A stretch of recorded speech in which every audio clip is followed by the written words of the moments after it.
Hey guys, welcome to our channel. My name is Atif Iqbal और आज हम रिएक्शन देने वाले हैं द सैम शर्मा शो की एक वीडियो पे।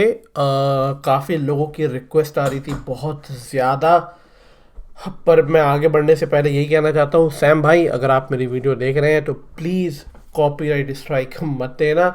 मैंने जानबूझ के नहीं किया है, बहुत ज़्यादा रिक्वेस्ट आ रही थी, जो मैंने कहा चल फिर एक वीडियो पे रिएक्शन दे ही देते हैं, क्योंकि मेरा एक इंटरेस्ट होता है रिएक्शन देना internal politics and Jio politics को लेके। तो सैम जो है एक he is also one of the guy जो कि थोड़ा सा एक अपने पर्सपेक्टिव से जो है पॉलिटिक्स या उन चीज़ों पे बात करना प्रेफर करते हैं। इससे पहले मैं आगे बढ़ूँ, मैं आपको कह दूँ कि मैंने ये वीडियो डाली है अपने दूसरे चैनल पे जिसका नाम है आतिफ रिएक्ट, क्योंकि मैं रिएक्शन यहाँ पे देना बंद कर दूंगा, वहाँ डालूंगा, तो आप वहाँ जाके आप सब्सक्राइब कर सकते हैं, ताकि मैं जब सैम की वीडियो यहाँ डालना बंद कर दूँ तो मैं वहाँ डालना शुरू कर दूंगा। तो अगर आप चाहते हैं देखते रहना तो please go there and subscribe my channel and do write in the comment section कि आप मेरे मेन चैनल से आए हो, क्योंकि मैं इस चैनल पर रिएक्शन देना बंद कर दूँगा। आप मुझे ट्विटर पे जाके फॉलो कर सकते हो, क्योंकि ट्विटर में मैं बहुत अच्छी अच्छी पॉलिटिकल चीज़ें पोस्ट करता हूँ, जिसमें मैं सैम को खुद टैग करता हूँ, अभिजीत अय्यर मित्रा, कुशाल शर्मा मिश्रा आई गेस, इन सारे लोगों को मैं टैग करता हूँ, क्योंकि मैं अच्छा लगता है इन लोगों से डिस्कस करके, इन लोगों को बता के। ये अलग बात है ये लोग रिस्पॉन्ड नहीं करते, बट हाँ आई एम प्रीटी श्योर कि वन डे ये लोग रिस्पॉन्ड करेंगे and then will discuss even more further. काफ़ी लोग मेरे अभी कांटेक्ट में हैं जिनके साथ मैं वीडियो लाऊंगा इन द फ्यूचर में। मैं उनका नाम नहीं लेना चाहता, but definitely that's in the schedule for the upcoming days. आप मुझे कू ऐप पे भी फॉलो कर सकते हैं, मेरी पर्सनल लाइफ जानने के बारे में इंस्टाग्राम पे, और अगर आप 24 आवर मेरे जैसे और कई लोगों से बात करना चाहते हैं तो आप डिस्कॉर्ड पे जाके जुड़ सकते हैं। उसका लिंक मैं अपने डिस्क्रिप्शन में दे दूंगा। डिस्कॉर्ड क्या है? डिस्कॉर्ड में मेरे जैसे आपके जैसे और भी लोग होंगे, जहाँ पे आप बात कर सकते हैं, ग्रुप कॉलिंग कर सकते हैं, ग्रुप चैटिंग कर सकते हैं, ग्रुप वीडियो कॉन्फ्रेंस कर सकते हैं, ग्रुप में गाने सुन सकते हैं, ग्रुप में वीडियो देख सकते हैं, मतलब you could do any thing you like. तो ऐसा है डिस्कॉर्ड, अमेजिंग प्लेटफॉर्म। चले फिर इस वीडियो को शुरू करते हैं। Please go in my second channel and subscribe, I would highly appreciate it. चले फिर चल के इस वीडियो को शुरू करते हैं। 3, 2, 1 गो। तो भाई कमाल की बात यह है कि वो देश जो कभी भी ठीक तरीके से इंडिया के साथ नहीं खड़े हुए हैं, उन देश में कुछ ऐसे लोग हैं जो आज बड़े सरप्राइज फील कर रहे हैं कि भाई इंडिया आंखें मूंद कर हमारे साथ क्यों नहीं खड़ा है। तो आइए जरा इन मेल्टडाउन्स को आज डिटेल में डिस्कस करते हैं। श्याम शर्मा शो के इस एपिसोड में आपका बहुत बहुत स्वागत है। मैं हूं सेकुलरिज्म का सीईओ श्याम शर्मा। आज मुझसे जुड़ने के लिए, आज का ये एपिसोड देखने के लिए आपका बहुत बहुत धन्यवाद, और आप सबको एक सेकंड। तो भाई पिछले एक हफ्ते में जब से यूक्रेन और रशिया के बीच में युद्ध शुरू हुआ है, तब से जो इंडियन लिबरल्स हैं और जो वेस्टर्न लिबरल्स हैं खासकर, उनका बहुत सारा मेल्टडाउन हो रहा है कि भाई इंडिया ने जो यूनाइटेड नेशन सिक्योरिटी काउंसिल में रशिया के खिलाफ वोट पास किया गया था, उसमें एब्सटेन क्यों किया, वोट क्यों नहीं किया। अब देखिए, इससे पहले कि हम इन मेल्टडाउन्स को डिस्कस करें, 2-3 चीजें उसके पहले डिस्कस करना जरूरी है। सबसे पहले यह समझना जरूरी है कि एक समय पर दो चीजें सही हो सकती। फॉर एग्जाम्पल, जो रशिया कर रहा है इस समय पर यूक्रेन में, वो बिल्कुल गलत है और बिल्कुल इलीगल है और एक वॉर क्राइम है। रशिया ने बेसिकली एक सॉवरेन देश के ऊपर एक इन्वेजन किया है, लेकिन ये बात सच होने के साथ साथ इंडिया के पास भी ये पूरा अधिकार है कि वो इस कॉन्फ्लिक्ट में न्यूट्रल रहे। क्योंकि देखिए, इंडिया का सबसे पहले तो रशिया के साथ एक बहुत पुराना और बहुत डीप डिफेंस रिलेशनशिप। क्या वेस्टर्न देश जो है वो इंडिया को प्रॉमिस करने को तैयार है कि जो भी वेपन्स इंडिया को रशिया से मिलते हैं वो वेपन्स फ्री में वेस्ट उनको प्रोवाइड करेगा? और दूसरी बात कि वेस्टर्न देश जो है उन्होंने कई बार इंडिया को धोखा दिया है। याद कीजिए कि जिस समय पर इंडिया गोवा को पोर्चुगीज कॉलोनियल कब्जे से छुड़ाने की कोशिश कर रहा था, उस समय यूएस और यूके ने यूनाइटेड नेशन सिक्योरिटी काउंसिल में एक रेजोल्यूशन पास किया था इंडिया के खिलाफ। उस समय पर इंडिया की मदद किसने की थी? रशिया ने, जो उस समय पर यूएसएसआर हुआ करता था, जिन्होंने उस वोट को वीटो किया था। 1971 के इंडिया पाकिस्तान युद्ध के समय पर यूएस और यूके जो थे वो एक्टिवली पाकिस्तान की मदद करने की कोशिश कर रहे थे इंडिया को हराने में। उस समय पर इंडिया के साथ कौन खड़ा था? रशिया खड़ा था, जिन्होंने अपने सबमरीन्स बे ऑफ बंगाल में भेजे थे, जिन सबमरीन्स को देख के न्यूक्लियर टेस्ट से भाग गए। वेस्ट आज भी इंडिया का जो क्लेम है जम्मू एंड कश्मीर पर, खासकर पीओके पर, उसको रिकॉग्नाइज नहीं कर रहा है। पिछले 30 सालों से जो कश्मीर में कश्मीरी हिंदू जेनोसाइड हुआ है और जो पाकिस्तान स्पॉन्सर्ड टेररिज्म चल रहा है, उसके खिलाफ कितनी बार वेस्ट ने आवाज उठाई है। जब चाइना इंडिया के बॉर्डर्स पर अग्रेशन करता है, जो गालवान का अटैक हुआ था इंडिया के ऊपर, उसमें कितने वेस्टर्न देशों ने इंडिया को सपोर्ट किया था सामने से आकर। तो जब आप लोग इंडिया को धोखा दे सकते हैं, जब आप लोग इंडिया पाकिस्तान और इंडिया चाइना इश्यूज में न्यूट्रल हो सकते हैं, तो भाई इंडिया के पास ही पूरा अधिकार होना चाहिए कि वो इस कॉन्फ्लिक्ट में न्यूट्रल रहे। इनफैक्ट इंडिया तो एक स्टेप आगे बढ़ चुका है जब मोदी जी ने पुतिन को फोन करके बोला है कि इस मामले को पीसफुली रिजॉल्व किया जाए। उसके ऊपर से इंडिया ने यूक्रेन को मदद का सामान भी भेजा। तो ये जो पूरी सिचुएशन है रशिया यूक्रेन कॉन्फ्लिक्ट और उसमें इंडिया का क्या रोल है, ये सिचुएशन बहुत कॉम्प्लेक्स है। लेकिन देखिए, वेस्टर्न देशों के कुछ लोगों को और खासकर इंडियन लिबरल्स को ये कॉम्प्लेक्सिटी समझने में कोई इंटरेस्ट नहीं है। भाई इंडिया के जो लोग हैं वो चाहते हैं कि वेस्टर्न देश के लोग बोले कि बहुत अच्छे टॉमी, ये ले बिस्किट। और वेस्टर्न देश के कुछ लोग इस बात पर नाराज हैं कि यार एक ऐसा देश जो साला हमारा गुलाम हुआ करता था, उसकी इतनी हिम्मत कैसे हो गई कि हमारी बात मानने से इनकार कर दे। तो देखिए, at the same time western governments और वेस्टर्न फॉरेन पॉलिसी एक्सपर्ट और वेस्टर्न जर्नलिस्ट के बीच में डिफरेंशिएट करना जरूरी है, क्योंकि वेस्टर्न गवर्नमेंट जो है वो समझती है कि भाई इंडिया और रशिया के बीच में एक पुरानी रिलेशनशिप है, ये एक कॉम्प्लेक्स सिचुएशन है। लेकिन इंडियन और वेस्टर्न कमेंटेटर्स जो रातों रात कोविड एक्सपर्ट से फॉरेन पॉलिसी एक्सपर्ट बन गए हैं, उनका मेल्टडाउन हो रहा है। प्रशांत भूषण और बॉक्सिंग चैंपियन राजदीप सरदेसाई दोनों कह रहे हैं कि भाई इंडिया ने जो ये एब्सटेन करने का काम किया है वो गलत किया है, इंडिया पेटी पॉलिटिक्स कर रहा है, इंडिया एक नंबर का कायर देश है। अब ये जिन लोगों को पिछले 8 साल से लग रहा है कि इंडिया रातों रात एक फैसिस्ट देश बन गया है, उनको यही लगेगा ना कि इंडिया अगर अपनी देखभाल करने की कोशिश कर रहा है तो वो गलत है। और ये चाहते हैं कि इंडिया जो है वो वेस्ट और यूक्रेन को सपोर्ट करे, इसके बावजूद कि जब 1998 में इंडिया न्यूक्लियर टेस्ट कर रहा था, उस समय यूक्रेन ने इंडिया को अपोज किया था। आज उन्हीं न्यूक्लियर टेस्ट और उसी न्यूक्लियर प्रोग्राम की बदौलत चाइना जो है वो इंडिया के ऊपर चढ़ाई नहीं कर रहा है। और आज भी यूक्रेन जो है इंडिया और पाकिस्तान दोनों को वेपन्स बेचता है। तो यूक्रेन जो है वो इंडिया और पाकिस्तान के बीच में न्यूट्रल हो सकता है, लेकिन इंडिया को अलाउड नहीं है कि वो यूक्रेन और रशिया के बीच में न्यूट्रल रहे। मैं तुम्हारे बाप का नौकर नहीं हूँ। भारत के बहादुर कार्टूनिस्ट जो है वो इंडिया को कायर बोल रहे हैं न्यूट्रल रहने के लिए और वोट से एब्सटेन करने के लिए। जिन लोगों को मुलुंड और पोलैंड के बीच में साला डिफरेंस नहीं पता है, वो लोग रातों रात फॉरेन पॉलिसी एक्सपर्ट बन गए और पूरी दुनिया को समझा रहे हैं कि भाई इंडिया को किस तरह से वोट करना चाहिए। महुआ मोइत्रा जी जो वॉर फिल्म से फॉरेन पॉलिसी सीख कर आई है और जिनको ये नहीं पता कि कश्मीर में साला लैंग्वेजेस कौन सी बोली जाती है, वो भी आजकल फॉरेन पॉलिसी एक्सपर्ट बनी हुई है और इंडिया के लोगों को ज्ञान दे रही है कि भैया हमको फॉरेन पॉलिसी अपनी कैसे मैनेज करनी चाहिए। एनडीटीवी के श्रीनिवासन जैन को देख लीजिए, कितना डेस्परेशन है इस इंटरव्यू में, जरा आप खुद देखिए। Is there a sense of disappointment within the Biden administration that India, which is such a close partner, has chosen to take a sort of fence-sitter's position? I wouldn't say that. What I would say is that we understand that the relationship that India has with Russia is very different than the relationship that the United States has with Russia. बिल्कुल गजब बेइज्जती है। बिल्कुल सही कहा। Asking is not just India, but all other countries that have a relationship with Russia to use that leverage for constructive purposes.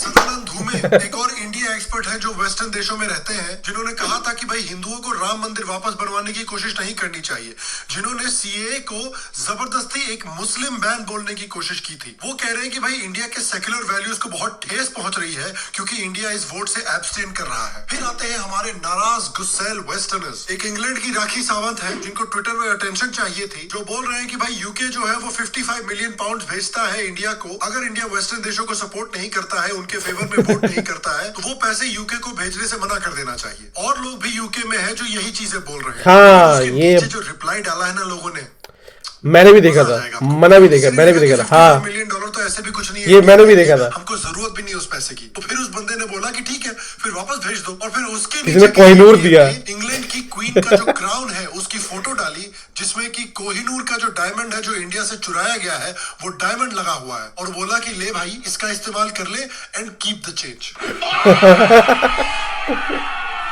और कमाल की बात तो यह है कि अंग्रेज लोग आज भी इंडिया को अपनी बात मनवाने की कोशिश कर रहे हैं। भैया आपका राज 70 साल पहले खत्म हो गया यार। ब्रिटेन जो है ना उस एक्ट्रेस की तरह है जो 30 साल पहले बहुत खूबसूरत हुआ करती थी, सब लोग उसको प्यार करते थे, लेकिन आज बेचारी बूढ़ी हो गई है, कोई पूछता नहीं है, किसी को फर्क नहीं पड़ा है, तो बेचारी आजकल खाली प्लास्टिक सर्जरी करवाती रहती है, मीडिया में जाके उल्टे सीधे बयान देती रहती है ताकि कम से कम एक रेलेवेंसी तो बनी रहे। एक और चीज ध्यान में रखनी जरूरी है कि जो यूएनएससी में वोट किया गया है ना, उसमें 55% जो दुनिया की पॉपुलेशन है उसने या तो एब्सटेन किया है या फिर वेस्ट के देशों के खिलाफ वोट किया है। लेकिन फिर भी वेस्ट कह रहा है कि भाई पूरी दुनिया हमारे साथ है, सिर्फ इंडिया हमारे अगेंस्ट खड़ा है। अमेरिका की जर्नलिस्ट बोल रही है कि देखिए कितनी शर्मनाक बात है कि इंडिया जैसी डेमोक्रेसी अमेरिका के साथ नहीं खड़ी है। तो ये मैडम एक ऐसे देश से है जिसकी गवर्नमेंट ने पूरी दुनिया में अलग अलग देशों में रिजीम चेंज ऑपरेशन किए हैं, उनकी गवर्नमेंट्स को टॉपल किया है, जो दूसरे देशों की डेमोक्रेसी को रिस्पेक्ट नहीं करते हैं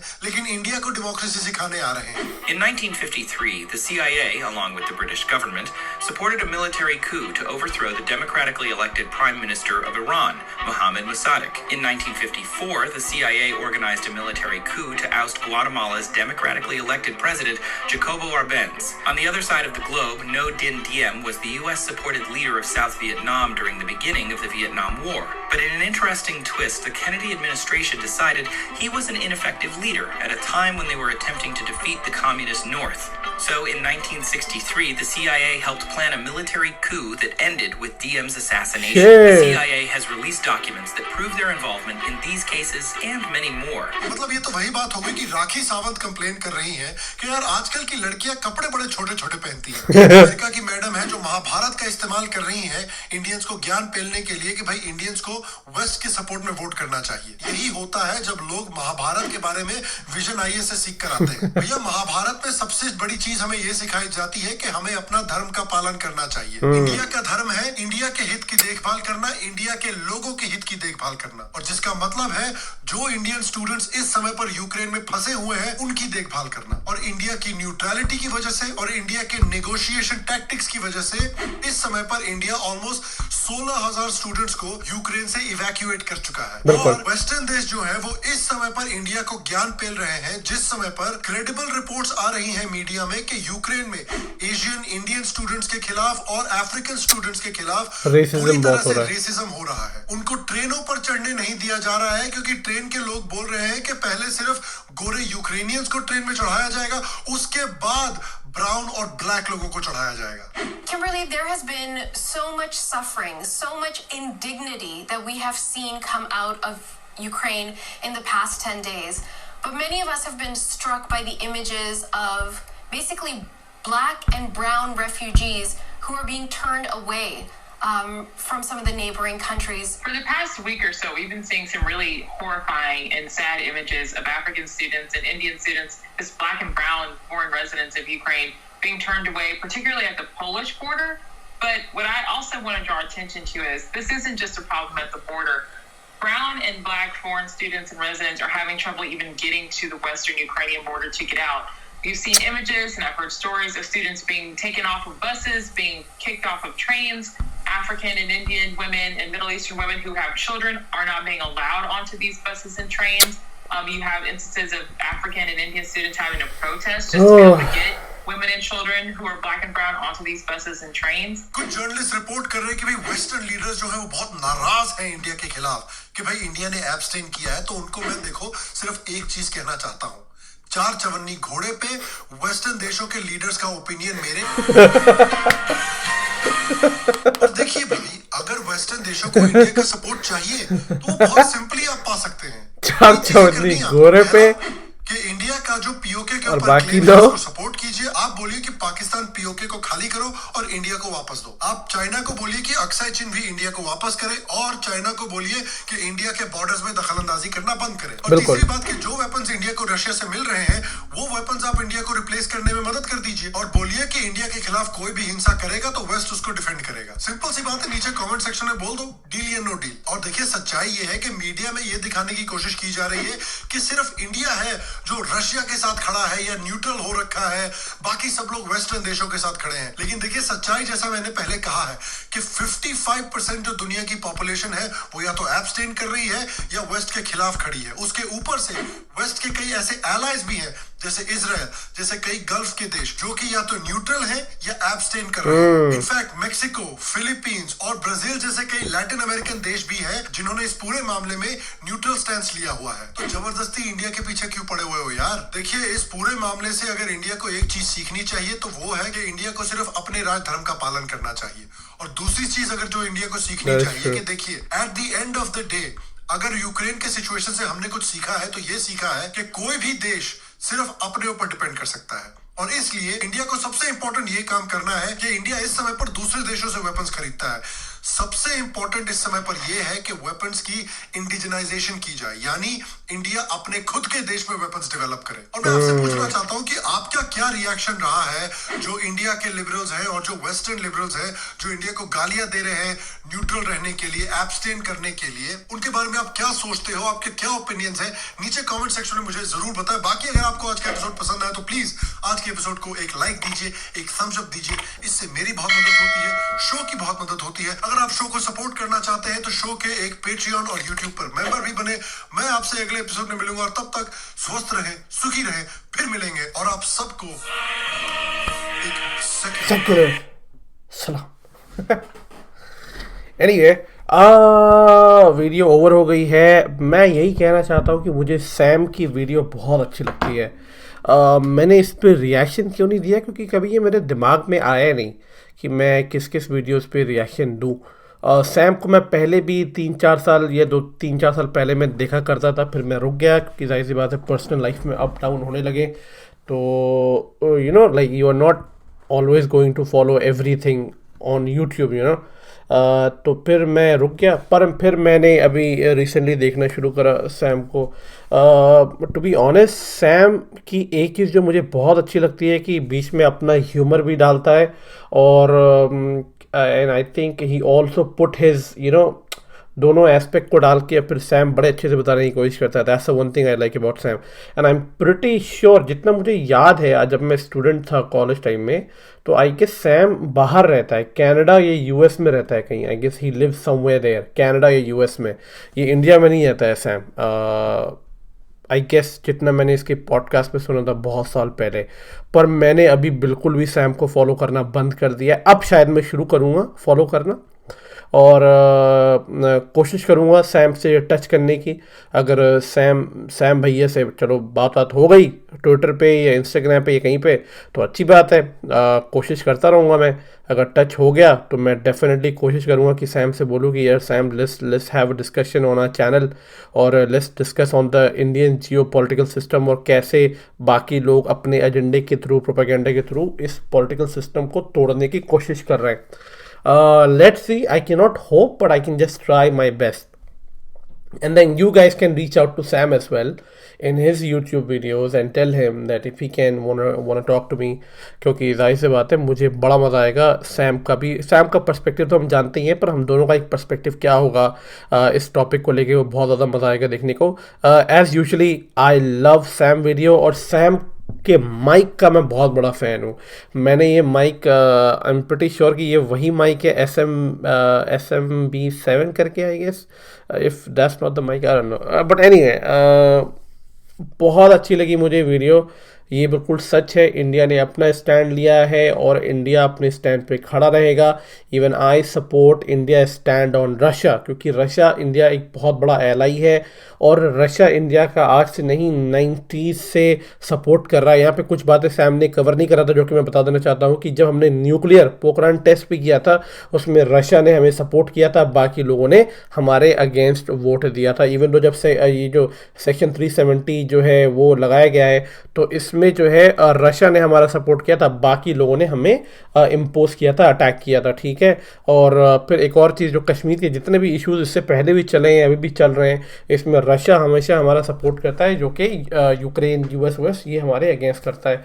तो ये एक बहुत बड़ा फैक्ट है। हमारा रिलेशन रशिया से बिल्कुल अभी के लिए as per the recent Jio political system से बहुत क्लोज है। फ्यूचर में हो सकता है अलग हो जाए, क्योंकि इंडिया अपना मिलिट्री इक्विपमेंट बना रहा है, तो रशिया के हमारे रिलेशन मिलिट्री इक्विपमेंट बेस पे हैं और अलग अलग रिसर्च के बेस पे हैं। अब इंडिया जब वो खुद इंडिपेंडेंट हो जाएगा तो ये रिलेशन थोड़े दूर होने लगेंगे, पर अभी के लिए for now Russia and India has a very close relationship, and I think we should stand together. Even though कि अभी जब रशिया के अंदर जब सैंक्शन लगा था, तो उस पर चाइना का यूनियन पे उन्होंने यूज़ करना शुरू कर दिया। काफ़ी लोगों ने कहा कि इंडिया ने अपना UPI सिस्टम या रुपए क्यों नहीं इस्तेमाल करा, एंड आई थिंक बहुत अच्छा डिसीजन लिया इंडिया ने, अपने आप को बैक फुट पर रख के। द रीज़न वाई कि अगर इंडिया फ्रंट फुट पे जाके ये ऑफ़र कर देता क्योंकि रशिया अभी भी कह रहा है कि यूनियन पे is not sufficient for them. तो इसका मतलब there is a gap that India will actually enter at some point. पर एक तरीके से अच्छा क्या इंडिया ने पहले नहीं रखा, क्योंकि ये बिल्कुल ओपनली इंस्टिगेशन चला जाता पूरी दुनिया में कि इंडिया ओपनली सपोर्ट कर रहा है, ठीक है, जो कि हम मानते हैं कि हम सपोर्ट कर रहे हैं, बट हमने कोई ऐसा स्टेप नहीं लिया है जो कि ये दिखाए कि हम सपोर्ट कर रहे हैं। तो मे बी हो सकता है आफ्टर 5-6-7 मंथ या 1 ईयर रशिया हमें ही अप्रोच करेगा और हम जाएंगे रशिया के पास और हम अपना जो है यूपीआई सिस्टम जो है या रुपए, ये सारे सिस्टम जो है हम इन्वॉल्व करेंगे। And I am pretty sure वो बहुत ज़्यादा मज़ा आएगा। ये तो है कि चलो हाँ, फर्स्ट स्टेप में तो चाइना ही आगे रहेगा, पर सेकंड में इंडिया रहेगा, और ये बहुत अच्छा स्टेप लिया है। मैं इसीलिए कहता हूँ जियो पॉलिटिक्स मुझे इसलिए बहुत ज़्यादा पसंद है क्योंकि ये बिल्कुल रूबिक्स क्यूब की तरह है। समझ में नहीं आता है कि कैसे कब कैसे सॉल्व होगा। आपका एक कॉर्नर सॉल्व होता है तो अगला कॉर्नर आपका जो होता है ना सॉल्व नहीं हो पाता है, वो मेस्ड अप हो जाता है। इसीलिए जियो पॉलिटिकल सिस्टम बहुत ही अमेजिंग है, ये भी है। एक और चीज़ मैं ऐड कर दूं, अगर आप लोग नहीं जानते हैं तो इंडिया ने यूक्रेन को एज अ एड वहाँ पे पहुँचाए हैं, बहुत सारी चीज़ें पहुँचाई हैं। ये है हमारा कल्चर, ये हमारा नेचर। हमने पाकिस्तान तक को एड पहुंचाया है, हमने चाइना तक को एड पहुंचाया है। दैट्स अमेजिंग, जाके पढ़ सकते हो इसके बारे में आप। So that is the beauty of our culture and of our country. तो ये बहुत अच्छी बात है। यूक्रेन के लोग जितने गाली दे रहे हैं ये नहीं जानते कि हमने कितनी ज़्यादा हेल्प करी है। और बाकी टॉपिक अगर आप मेरे बारे में सुनना चाहते हो उसके बाद मैंने ऑलरेडी वीडियो बनाई है, डिस्क्रिमिनेशन को लेके, अलग अलग चीज़ों को लेके, हमारी सरकार में जो कुछ लोग हैं जो दोगलापन कर रहे थे उनको लेके, हमारे स्टूडेंट जो कुछ दोगलापन कर रहे थे, जो सियासत कर रहे थे इस चीज़ में, ऑपरेशन गंगा के बीच में, जो कि इतना सक्सेसफुल ऑपरेशन रहा है। अभी मैं जो आई थिंक 16,000 नहीं, अभी तो आई थिंक अप्रॉक्सीमेटली 20,000 प्लस बच्चे इवैक्यूएट हो चुके हैं जब तक आप ये वीडियो देखोगे। तो ये बहुत बड़ा ऑपरेशन सक्सेसफुल हुआ है आज के टाइम पे, और ये तभी हुआ है क्योंकि हमारे रशिया के रिलेशन बहुत अच्छे थे। अगर ये नहीं होता तो शायद कभी ये नहीं हो पाता। लोग समझना नहीं चाहते क्योंकि हर किसी को अपनी रोटी सेकनी होती है। सैम को तो कोई रोटी सेकनी नहीं है, जाहिर सी बात है, वो बस यूट्यूब बना रहा है। मुझे कोई अपनी रोटी सेकनी नहीं है, मैं अपना जॉब कर रहा हूँ। पर ये जो जितने पॉलिटिकल लीडर्स होते हैं, चाहे वो अपोज में हो या सपोर्ट में हो, इन दोनों को अपनी रोटी सेकनी होती है। तो जाहिर सी बात है, एक रोटी सेकेगा अपने के लिए, एक रोटी अपने के लिए। पर हम जैसे आम आदमी को रोटी तो सेकना नहीं है। हम जो पॉलिटिकल सिस्टम क्या समझते हैं अपने अकॉर्डिंग, हम उसको आके बात करते हैं। Anyway, again notice disclaimer to all of you guys, मैं सैटरडे संडे लाइव करता हूँ जहाँ पे बहुत सारे लोग जुड़ते हैं। आप भी उसका एक हिस्सा बन सकते हैं, उसका पार्ट बन सकते हैं, और आप भी उससे जुड़ सकते हैं, अपनी बात रख सकते हैं। अगर आप फ्रंट में नहीं आना चाहते हैं तो आप चैट सेक्शन में अपना कमेंट छोड़ सकते हैं मेरे लिए या किसी भी पैनलिस्ट के लिए, वो मैं आपका क्वेश्चन पिक कर लूँगा। और अगर आप मेरे दूसरे चैनल से जुड़ेंगे तो बहुत मज़ा आएगा क्योंकि मैं सारे रिएक्शन वहीं पर डालूंगा। सैम को अगर ये मेरी वीडियो अच्छी लगेगी तो definitely I will appreciate a lot अगर सैम रिस्पॉन्ड करेंगे मुझे, चाहे ट्विटर पे या यूट्यूब पे। Would love to hear from him as well, क्योंकि मैं सैम को बहुत ज़्यादा पहले फॉलो किया करता, फिर मैंने बंद कर दिया फॉलो करना क्योंकि मैं थोड़ा सा बिजी हो गया था लाइफ में। Again go follow my second channel, Atif react के नाम से है। और दूसरा ये है, अगर आपको न मिले तो आप मेरे चैनल सेक्शन में जाओ, आपको नीचे मिल जाएगा वहाँ पे। दूसरा डिस्कॉर्ड से बिल्कुल जुड़ना, बहुत मज़ा आएगा, ठीक है। तो मैं आपसे मिलता हूँ नेक्स्ट वीडियो में, तब तक के लिए टेक केयर एंड सेक्युलरिज्म सलाम, जैसे कि सैम हमेशा बोलते हैं। जय हिंद।